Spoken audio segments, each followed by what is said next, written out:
بسم الله الرحمن الرحيم.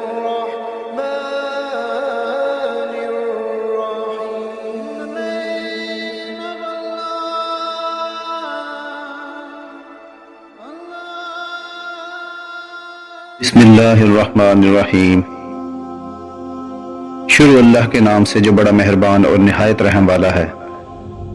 قرون اولیٰ کی معروف صوفی شخصیت رابعہ بصری کی پیدائش 95 ہجری سے 99 ہجری کے دوران عراق کے شہر بصرہ میں ہوئی. اسلامی ادب میں رابعہ بصری سے جڑی بے شمار روحانی کرامات کے واقعات ملتے ہیں، جن میں سے کچھ خود ساختہ بھی ہیں.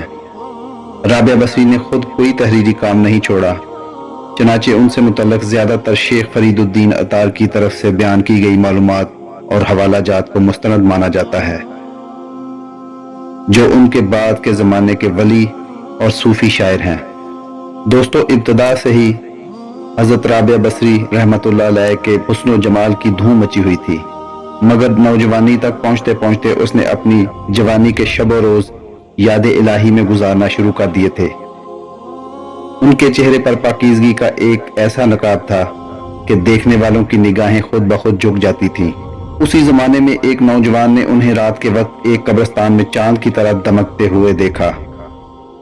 وہ آپ کو کوئی غیر مرئی یعنی خیالی مخلوق سمجھ کر بھاگ کھڑا ہوا، لیکن دوسری صبح جب وہی چہرہ اسے بصرہ کے ایک بازار میں نظر آیا تو وہ عقل و فکر سے ہاتھ دھو بیٹھا اور رات دن ان کے تصور میں رہنے لگا. آخرکار ایک دن دل کے ہاتھوں مجبور ہو گیا تو لوگوں سے پتہ پوچھتا ہوا حضرت رابعہ بصری رحمۃ اللہ علیہ کے گھر جا پہنچا. آپ کہا کرتی تھی کہ دل کے دروازے ہمیشہ کھلے رکھو، کیا معلوم محبوب کسی وقت دستک دے دے. مگر گھر کے دروازے بند ہوں یا کھلے ہوں، ان کی سوچ میں برابر تھے. اس نوجوان کو خلاف توقع ان کا دروازہ کھلا ہوا ملا. اس نے اپنے دل کی دھڑکنوں پر بڑی مشکل سے قابو پایا. رات کا وقت تھا، اندر چراغ روشن تھا. نوجوان یہ سوچ کر بے باکی سے اندر داخل ہو گیا کہ حال دل سنا دینے میں کیا حرج ہے، زیادہ سے زیادہ انکار ہی تو ہو جائے گا، اور واپسی کا دروازہ بھی بہرحال کھلا ہوا ہے.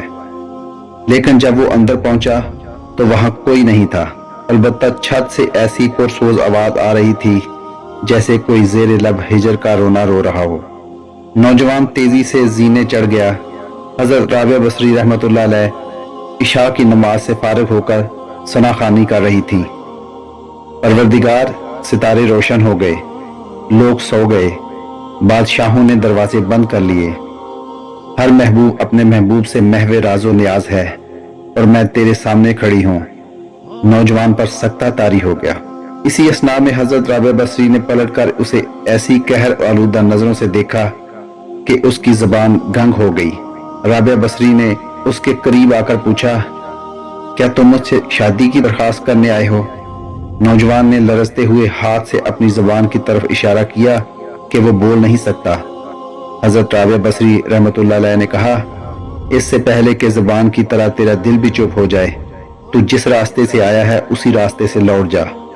نوجوان صرف آنکھوں سے التجا کر سکتا تھا کہ نیک خاتون، میری گویائی مجھے واپس دے دے. میں تیرے مرتبے سے واقف نہیں تھا، مجھ سے غلطی ہوئی، مجھے معاف کر دے. لا علمی ہمیشہ قابل معافی ہوتی ہے. اس کے خاموش آنسوؤں کے جواب میں حضرت رابعہ بصری رحمۃ اللہ علیہ نے کہا، نوجوان، تو نے اگر مجھ سے کوئی زیادتی کی ہوتی تو میں تجھے یقیناً معاف کر دیتی. میں نے خود کو بہت پہلے اپنے رب کے حوالے کر دیا تھا. اب یہ معاملہ تیرے اور رب کے درمیان ہے. معافی مانگنا ہے تو اس سے مانگ. تو صدقے دل سے توبہ کرنے کا ارادہ کرے تو شاید توبہ کی خاطر تیری زبان کھل جائے. یہ کہہ کر وہ نماز کے لیے کھڑی ہو گئیں، جس کے بعد وہ نوجوان بھی بے اختیار سجدے میں گر گیا. وہ رو رہا تھا اور نامعلوم کب تک روتا رہا. جب اسے ہوش آیا تو زبان کھل چکی تھی اور توبہ توبہ کا ورد کر رہی تھی.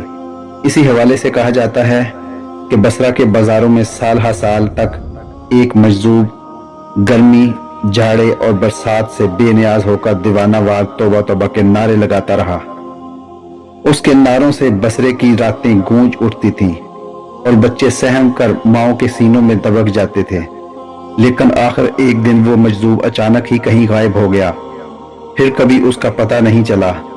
بتایا جاتا ہے کہ وہ مجذوب یہی مذکورہ جوان تھا جو حضرت رابعہ بصری رحمۃ اللہ علیہ کی بدولت ہی دربار خداوندی میں مقرب ٹھہرا۔